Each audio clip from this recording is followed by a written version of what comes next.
All right, let's dive in and imagine, just picture this for a second. You're a farmer in northern England back in 1069. You've just brought in the harvest. Your family is, set for the winter. You think you're good. And then boom, you hear the news. William the Conqueror and his army. They're on their way. Yeah. And they're not coming to, have a chat over a pint. This is something else. This is the harrowing of the North. It's a dark bit of history, something we don't always hear about, but Yeah.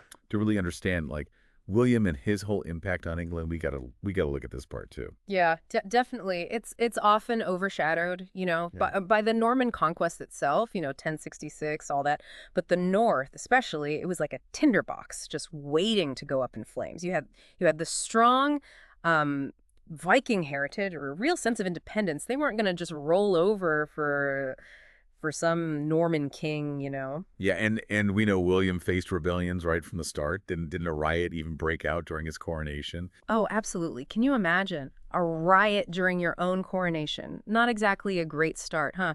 But it just shows you how tense things were, how fragile his hold on power actually was, especially in the North. So he tries to install these English earls in the north, loyal to him, of course, but the first two end up murdered.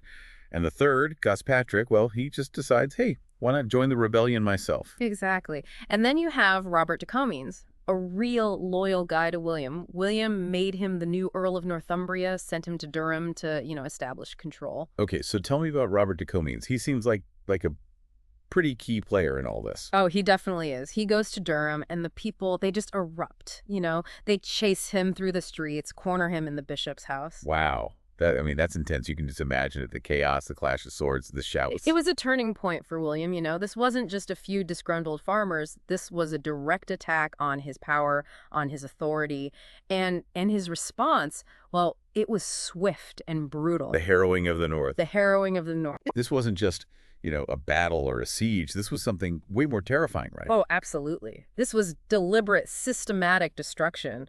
William's forces just marched through the North, burning villages, destroying crops, slaughtering livestock. And this is just, it's chilling to even think about, they even salted the earth. Salt of the earth. Wood, so nothing could grow back? Exactly. It was a scorched earth policy, just designed to cripple the North, to break their spirit. So they weren't just going after armies. They were attacking, everything. The people, their way of life. It was about ensuring famine, suffering on a massive scale, anything to crush any resistance. It's hard to even imagine the terror. Those villagers watching their homes burn, their livelihoods just gone. And knowing winter was coming with nothing to survive on. Yeah. The chronicles from that time, they paint a grim picture. People were reduced to eating anything they could find, roots, bark. There are even accounts of, and this is hard to say, but cannibalism. Out of sheer desperation, thousands fled, to Scotland, southern England, anywhere they could go. It's a dark reminder that history isn't just about dates and battles, it's about people. It's about the cost of those events, the human cost, and how that can ripple through generations. Yeah. The echoes of the harrowing of the North, they're still felt today in ways we'll talk about when we come back. So make sure you stick around, and don't forget to hit that subscribe button so you don't miss part 2 of this deep dive. We're back, and we're talking about the harrowing of the North, this brutal chapter in English history. Yeah, it really is something else. Even for the time, the harrowing was seen as incredibly harsh. Kings and whatnot, they put down rebellion, sure, but this level of destruction, this was different. Yeah, this wasn't just, putting down a rebellion. This felt like he wanted to break them completely. The North, so what happened? What was the long-term effect of this scorched earth policy? Well, the immediate result was obvious, death, suffering, widespread. But it went way beyond that. The harrowing, it just decimated the population of the North. People fled, right, and many never came back. Exactly, and those who stayed, they faced unimaginable hardship. In the History Daily episode, they mention like a Norman official years later. He describes a village as a waste 17 years after the harrowing.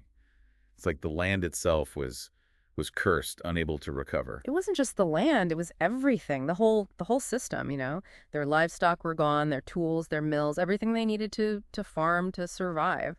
The North's economy, I mean, it was thriving before the Normans, but it never really bounced back from this. So this wasn't just a temporary setback. The harrowing created this long-term disadvantage for them economically.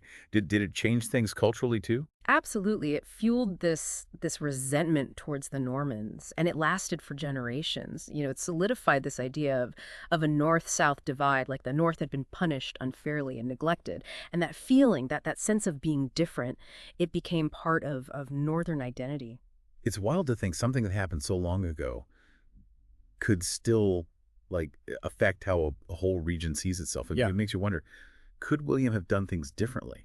I mean, could he have achieved his goals without resorting to all this brutality? Was there another way to consolidate his power? That's a really interesting question. Some historians, they argue that, yeah, William had to be harsh, that it was necessary to stop the rebellion to create order. But others, they think I guess, a more peaceful approach. Maybe that would have been better in the long run. It's hard to say for sure. There's no easy answer, but I think we can definitely say that the harrowing, while it might have worked for William in the short term, it created problems down the line, more conflict, more division. It's like a lesson even today that even when you win, sometimes there are these unintended consequences. Exactly. It's relevant not just for understanding history, but for thinking about power, how it's used in any time period. What are the costs of achieving stability through violence? Can you really create unity through fear and oppression?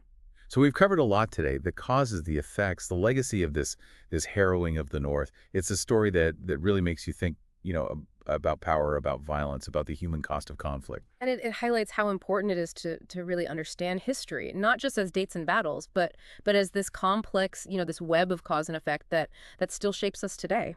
Before we wrap up, I want to leave our listeners with a question, something to think about. How do these acts of extreme violence, even ones from centuries ago, how do they continue to shape us, our societies, our identities? How? That's a good one. It's something to really consider. Yeah, it really makes it think, like all these years later, and it's still having an impact. Absolutely. It shows how crucial it is to, really dig into history, not just take things at face value, look deeper, look at the details, the different perspectives, the human side of it all. Right. The harrowing. It's like this stark reminder that even stuff that happened ages ago can still have this ripple effect. Makes you ask some tough questions about power, about the consequences of violence, how trauma can linger. Yeah, for sure. And it makes you think about how we can learn from it. Can we build a better future, a more just one, by understanding what happened before? Well, this has been, I gotta say, a really insightful look at the harrowing of the North, and it's a complex story. I hope our listeners, they've learned something, gained a better understanding of it all. It's been great, chatting about this, exploring all this with you. And to everyone listening, if you want to learn even more about the harrowing, be sure to check out that History Daily episode. And of course, subscribe to The Deep Dive for more deep dives like this one into history, science, culture, all that good stuff. Until next time, keep exploring.